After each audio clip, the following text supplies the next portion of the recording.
I have come here to chew bubblegum and kick ass. And I'm all out of bubblegum. Okay, and it's time once again for yet another 13 o'clock movie retrospective. Yeah, this one is They Live, a classic. Yeah, John Carpenter. Yeah, we've done a lot of John Carpenter movies on this show. He's one of my favorite directors. He is, I really like a lot of his movies. And, we own a lot of his movies, so that's probably why we've done so many of them. Yeah, making a whole collection of him on Blu-ray. Yeah.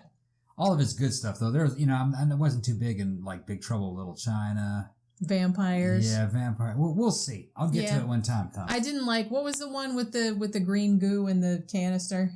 Green goo in the canister. Prince of Darkness? Yeah, that's right. I wasn't too crazy about that one. Yeah, a little weird. Yeah, it was a little uneven. Right. I thought it was kind of a cool idea, but I don't think it was that well executed. Well, John Carpenter's entire career, I think, is a little uneven. He has hits and he has misses. Yeah. And I think we talked about that last time. Like, I feel like, 75, 80%, maybe 90% of his movies are good. But then there's like a handful that I'm just kind of like, eh. They Live was a hit, if you ask me. I think that it was a weird mixture of a really good story, good acting, and a really low budget. Yeah. This movie was made for like nothing. I think it was like less than $3 million. Yeah, less than $3 million. And I think it grossed like $13 million at the box office. Yeah, it was a success, actually. Success, yeah. It was number one, like the number one movie for a couple weeks in a row. It came out in 1988. Yeah. And the interesting thing about this is that John Carpenter, he pretty much... Did he write the main role with Roddy Piper in mind? Yeah, I think he did, because I guess John Carpenter was like a big wrestling fan. Yeah, and he knew Piper. And he had met Piper like backstage. You met him too, though. I didn't meet him. I saw him talking at a horror convention. Okay. Yeah. And it was funny because it was a horror convention, so I expected everyone to ask him about They Live, but everybody asked him about wrestling. Yeah. So I was just kind of like, I don't watch wrestling, so I didn't know any of what they were talking about. But the interesting thing about Roddy Piper in this is that, like, he's not a good actor. I don't think I'd go that far, but he's good in this because he's like an everyman. Right. Like, he's just like a regular person. Like, you don't get the sense that he's acting so much as you're just kind of filming someone, like, going about their regular day. Carpenter knew him. Carpenter said that he was just like a nice, everyday guy. Yeah. That everybody could relate to. And there wasn't any pretension in Roddy. Yeah. Piper was just a nice guy.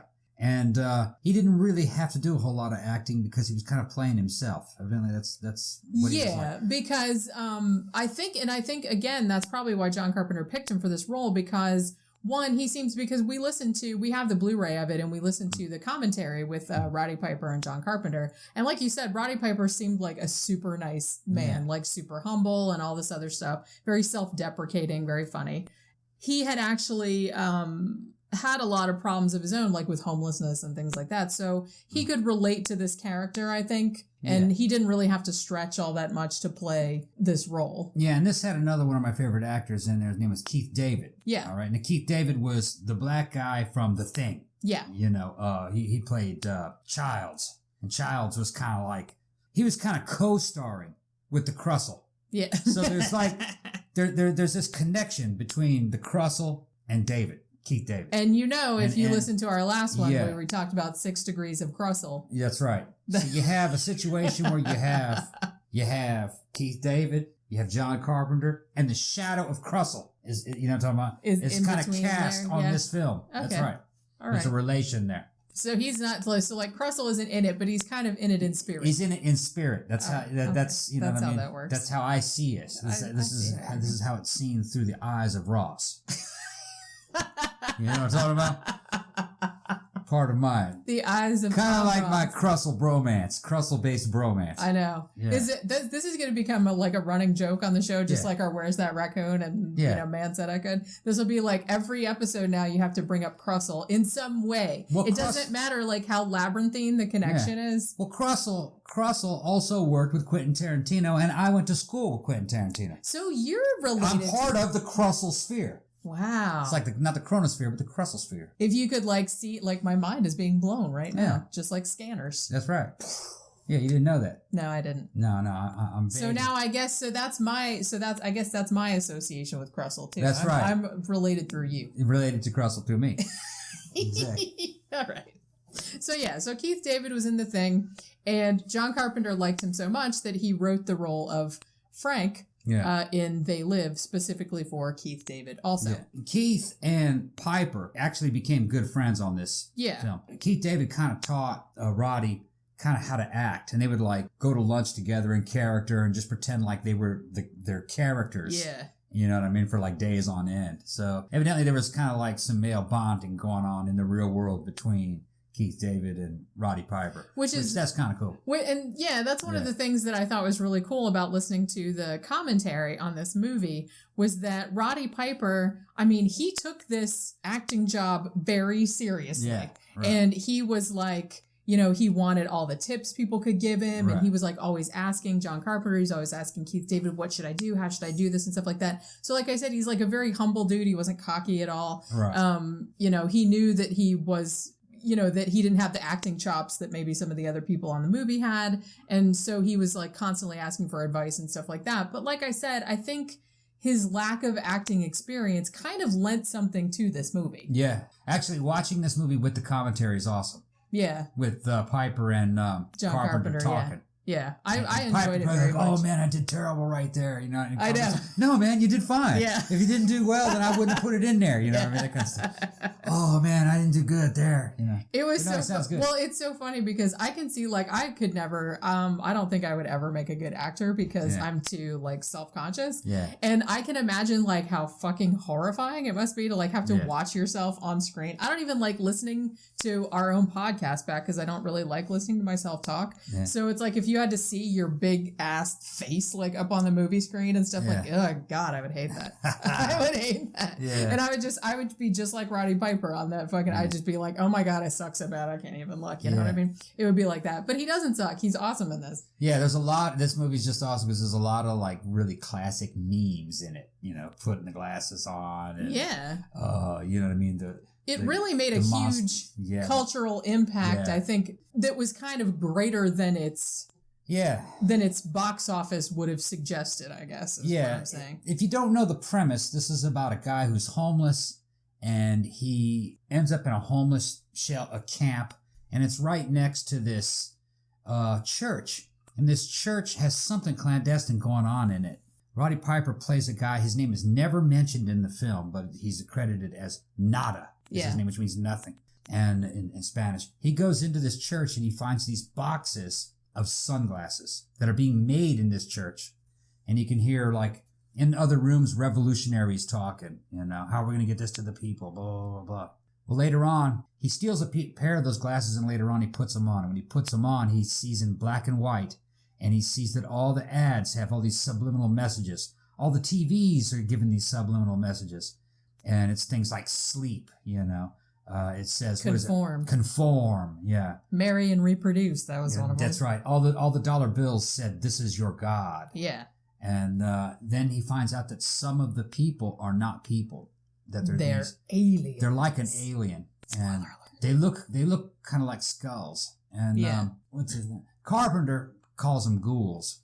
Yeah. Because I guess they're kind of like the living dead. You know what I mean? But they're the people that suck the life out of you. Yeah. And this was actually, the kernel of the story actually came from a sci-fi story called 8 o'clock in the morning. And it was actually published in the 60s. Now, Carpenter kind of took it in his own direction because in the original story, I have not read it, but according to I thought it was a comic book. No, well, it started out as a short story, and then it was adapted like in a comic, like later on. And actually, it's kind of different. It's it has to do with a guy who's put into a trance by a stage hypnotist, and then when he wakes up, he realizes that all of the human race has been hypnotized by aliens, and that these aliens are controlling humans. So it's a similar premise. These horrible monsters. Yeah. And I think the original story only takes place in one day. The guy goes on a shooting rampage. Yeah. Shooting all these horrible monsters. Of course, you know, nobody else sees these monsters. Right. So it's being, you know, everybody thinks it's just a mass shooting, mass murder going on. Right. And you're not really sure whether or not he's imagining these monsters or if these monsters really actually exist. Whereas in They Live, it's pretty clear that the monsters exist because as soon as you put the glasses on, or later on they make contact lenses that do the same thing, it's pretty clear that these people that look like humans, some of them are aliens. Now, one thing that always kind of like, maybe, I don't know, I don't want to say it bothers me about this movie, but here's the thing. Okay, so Nada discovers, like kind of accidentally through coming across the sunglasses and stuff like that when he puts the glasses on, he can see all the subliminal messages, he can see all the propaganda, he can see the people that are aliens. Mm-hmm. Now, I try to put myself in the shoes of the person. I said, now, if I put on a pair of sunglasses and suddenly saw that, I would not immediately think that I was seeing reality. I would think these are trick sunglasses. I mean, isn't that the first thing you would think? Yeah, but he was taking them on and off, and he was really verifying it that they did work. Remember? I guess so. And then he started actually talking to the aliens, making fun of them. Boy, you are ugly. Yeah. And then they reported it. Remember, they got with the watches. There. We have one of them that can see. Yeah. But he ends up going back to the homeless camp, and he hooks up with Keith David, who's playing a character named Frank. Yeah. Remember? Who's his buddy, like on the construction site where he found some work.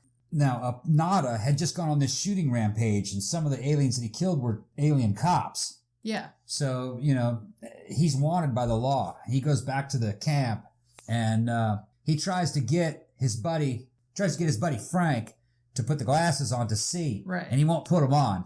It's like he throws him some money and he's like, get out of here. No, I don't want to put on the glasses. And they get in this long, huge fight scene. Yeah, it's like 6 minutes long. It's probably one of the longest fight scenes. And it is funny, and it's pretty good. And the idea was, during the commentary, you find out that it was kind of a trope of the white man fighting to put the glasses on the black man to show him who the real oppressor was. Right. And, that they actually said that. So it wasn't just, it just didn't look that way. That's the way it was intended. It's pretty cool, But the fight scene in there is like famous just because it goes on for like a ridiculously long time. It's like you think it's over and then it starts back up again. Right. And they use like all these wrestling moves. Right. And evidently they practiced it for like 3 weeks. Yeah. So it's like super choreographed. It looks really good. Yeah. And these two guys are like clearly really like kind of beating the shit out of each other. And evidently, Piper said that Keith David wasn't really a skilled wrestler, and wrestlers can pull punches, and they're fake fighters. Yeah, they can do that without hurting each other. He said that Keith was actually hurting him at a couple places, but that he did get hurt. But there are like you can't really see obviously in the movie, but some of the like pavement like on the ground of the alley where they're fighting and stuff like that is kind of soft. Yeah, it's rubber. So like when they hit it doesn't hurt them and stuff like that. But still, I mean you can tell that they really use like some real life wrestling moves and shit like that. Yeah. But I think that fight scene is just like so iconic just because it goes on for such a long. It's almost like, I don't know, it's like this weird absurdist joke like in the middle of the whole, and I'm just like, just put the fucking glasses on, you know what I mean? Just make him happy. Humor's a guy. Eventually he puts the glasses on and he sees what's going on, and he's finally go, wow, it's true, that type of deal. And they hook up with the rebellion that's trying to overthrow these aliens, and they end up being on a mission where they're going to go into this television station and get to the roof and destroy this transmitter. And this transmitter is what's broadcasting the signal that cloaks all these aliens, right? Yeah, and cloaks all this subliminal messaging on the television screens and in the on the billboards. So if they can blow up that transmitter, everyone can see. Then everyone will be able to see who's the aliens, right? And who's not. And they've of course eventually get it done. I'm not going to really spoil everything. If you haven't seen it, go see it. But it's a really good movie. I would say not quite as cool as Escape from New York, but it has its own mojo. It has its own thing. It's a totally different kind of movie than Escape from New York. It's like, I don't know what it is. It's like this really, I guess it's marginally sci-fi, I suppose, but it's kind of political like commentary too. Yeah, it's like a political satire kind of also, but it's like one thing I have to say that I mean, I know that, it was made in 1988 and the kind of, what is that noise? Yeah, she's trying to get a closet. Oh, this kitten. Yeah. Yeah, peep. Go ahead. She's going to come right back in. Leave it alone. So like it was made in 1988, so some people might think, oh, the aliens look weird or look stupid or whatever. Because they're real low tech for 88. They are like low tech, but there's some kind of like weird charm about it. There's like these bright red and blue colors. It's like, it looks like the movie's not supposed to look realistic anyway. And also, fun fact, almost all the ghouls that you see in that movie were played by one guy. Yeah, played by the same guy. Like he would put on whether like different they were male outfits. or female, it's the same it didn't guy. matter. Like, because he was the one that had all the makeup on and the appliances, and they said, "Hey, put on this fur coat and be a lady, and put on this, put on a cop uniform, put on this." So pretty much every time you see a ghoul in that movie, it's the same dude. Yeah, I think this movie is what inspired that guy to believe in reptilians. You know, David Icke or whatever his name is. Right. Maybe he thought this was a documentary. Yeah, he thought it was documentary.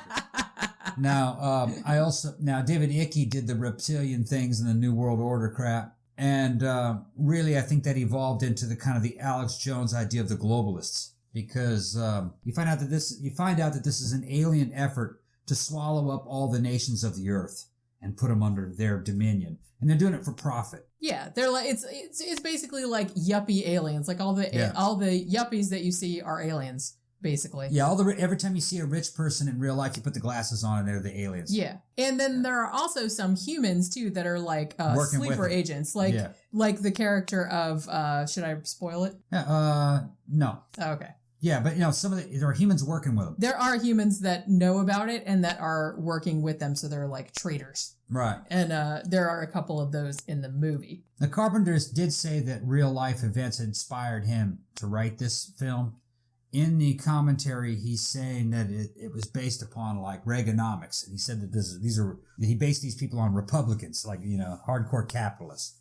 But there's a lot of controversy about who it is he's talking about. You can interpret it many different ways. It's kind of left open to interpretation. Some people are going to say that it's the reptilians or the globalists or international communists. Some people even say that it's Jews that what they're talking about. But I think it's more like the Alex Jones concept of globalists. That's what I think. Well, it's just rich elitists is pretty much what he's talking about. Rich elites that are trying to manipulate the global system to get rid of country sovereignty. And sovereignty is what kind of protects individual citizens and guarantees their rights.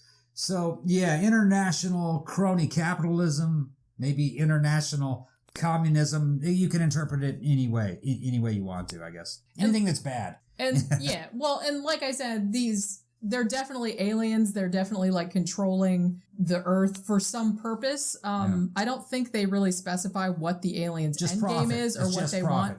They're just pretty much exploiting humans on the planet. Maybe they do it to other planets. We don't really know. Yeah. But they do have like little drones that look like 50s era flying saucers. Yeah, with little electric eyes hanging out of the bottom of it. But actually, it's when we were talking about the movie the other day, you said something that was really interesting is that, because I said, and I was getting to this before and then we kind of got off track, but I said one of the things that kind of bothers me about the movie is that it would take me a while to get to the point where John Nada gets to like almost immediately, maybe an hour like after he first puts the sunglasses on, like he's shooting up. Yeah, he's already running. He's already like running around doing a shooting spree. Yeah. And we should say too that it's like he shoots two cops. I mean, he can see that they're aliens. Yeah. Fair enough. But then, like, he goes into a bank with guns. With guns, and he's like, and he says the famous line, I've come here to kick ass, chew bubble gum and kick ass, and I'm all out of bubble gum. Yeah. That's the famous line from that. And then he just starts shooting. Now, there are humans in this bank, too. Not everyone in there is aliens. Right. So I kind of feel like that was a tad irresponsible because, like, you could have, like, hurt some innocent people. Like, well, it was the macho 80s. I guess it was the hyper macho. You see aliens, you just shoot them. Yeah. I mean, I think that was kind of one thing that bothered me is it just seemed too quick. Like that he just like went from like, hey, look, I put on these sunglasses and there's aliens. And like 5 minutes later, he's just like shooting shit up everywhere. Well, at least it seemed that way in the movie. He was seeing the aliens. He was talking to the aliens and saying how ugly that they were. And then they reported him for being able to see. Right, yeah. The cops pulled up to him and said, look, maybe we can, we can settle this peaceably. Yeah. There's to be something in this for you. In other words, the cops were asking him to sell out. Right. That he was going to join the team. And they were going to arrest him, and he didn't, he was just kind of pig-headed about it. He didn't want to go with them, and it got into a fight. He got one of the cops' guns and just shot him. Yeah. Shot them both, and then he goes on a shooting rampage. Yeah. And to the people who don't have these glasses on, he just looks like a madman shooting the place up. That's what I was thinking, because no one, I mean, other than like a small contingent of people, like the people that were in the church, like making the glasses and stuff like that, like a small band of rebels, nobody else knows that some of these people are aliens. So to their minds, like, here's just a crazy dude, like, walking into a bank and just, like, shooting people dead. Right. And, and it's just seemed like, you need to get rid of the aliens. You need to do that kind of shit. But, one, you could have accidentally shot some humans. Two, you're scaring the shit out of everybody. It's a movie, though, and I know. And Piper's just playing everyman. Yeah, and an everyman isn't necessarily the brightest man. You know what I'm talking about? That's what's going on. So it was just a good. Although I have to say that, like, one of my very favorite things is, like, when he first puts on the glasses and he's kind of walking around and he goes in like a grocery store or a convenience store or something like that, and then he looks at like some politician on TV and he's an alien. Yeah, and he goes, "I knew it." He says, it figures it'd be something like this. Yeah, that's right. Yeah. And just like his tone, fucking cracked me up. It'd be something like this. Yeah, that's just like his kind of deadpan tone. He's like, that's now, as a side note, in the commentaries, I watched a commentary from Keith David, who plays Frank in this. And Keith David was actually very suspicious when this movie came out. He liked it. He says, "This is a great flick," blah, blah, blah. And he goes, "Boy, it must have pissed off some important people because it wasn't in the theaters for very long." Even though it was like the number one movie I think it was the number one movie for 2 weeks or 3 weeks or something like that when it first came out. Keith David said that somebody up there didn't like that movie. They got it out of the theaters quick. Yeah, maybe. I don't know. Yeah, that's what he said. It could be. But, no, I'm just telling you what he said. Yeah, I saw that. That too. But it's. I think in the ensuing years, like I said, even though it was kind of a hit at the time, it cost like less than $3 million to make. It ended up making about $13 million, I guess, at box office. So it might have made more sense. You're not talking about a film here. You're talking about a flick. A flick that has a message. I love it. Yeah, I really like it. There really is like some kind of it has its own vibe about it. It has its own mojo. It's a weird little movie. It really. Is. It is. You know what I mean? It's got the blues soundtrack going. Yeah, that's right. Yeah, that's right. It does have that bluesy soundtrack. But yeah, it just has this kind of cool little vibe that's kind of unlike most of Carpenter's other movies. I can't really think of one of his other movies that's similar to it. I don't know. I got it on Blu-ray. It still looks great. It stood the test of time. Yeah, it really still does. An excellent flick. And like I said, it's really, despite not being as big a film like another sci-fi film like an Aliens or something like that like everyone's seen, it seems like a smaller film than that, but in a way it seems like it's really kind of gotten into the cultural fabric in a way that maybe some other sci-fi movies haven't gotten into. It lives on in InfoWars and Alex Jones. I think it does. No. I think that inspired a lot of what Alex Jones does. Yeah. I think it had to do with reptilians and all that. And yeah. All right, and I guess that'll do it for our review of They Live, another John Carpenter movie. We really need to start doing some other directors. What are you talking about? We did. Well, yeah, but we've done so many John Carpenter. We've only done one David Cronenberg. Good movies. I know, but we've only done one David Cronenberg. We need to do more David Cronenberg. Well, and I haven't even got to do any David Lynch. And David Lynch is my favorite. I gotta get more Cronenberg movies. See? Well, yeah, okay. Well, we will. Because I'm gonna buy it on Blu-ray. I gotta rebuild my Blu-ray arsenal up. Your Blu-ray arsenal. Yeah. So remember, if you like the show, please remember to like, share, subscribe on all your social media, share with your friends, all that other stuff. And also remember that we have a Patreon at patreon.com/13o'clock podcast, I think. And so go and check that out. Also, if you want to give a one-time donation instead of a monthly donation like you do on Patreon, then you can go to the blog, which is at 13o'clockpodcast.wordpress.com. And there's like a little PayPal link in the sidebar. So you can click on that and give us $1 or $2 or even more bucks if you want. That's pretty cool. You can like give a one-time donation for the show. And stay tuned for more movie reviews. And also stay tuned for our special Halloween episode coming up this Tuesday, which is going to be like all reader spooky stories, like ghost stories. I've already seen the stuff that you put together. That's going to be awesome. Yeah, reader personal experiences and stuff like that. Yeah, and we have like kind of fun little video clips and all that kind of neat stuff. So keep an eye out for that. Also keep an eye out for us at Spooky Empire this coming weekend. Yeah. We will be there selling books and on several of the panels and all kind of different stuff. We have a few fans showing up. Yeah. So we will see you guys there. And until next time, see ya.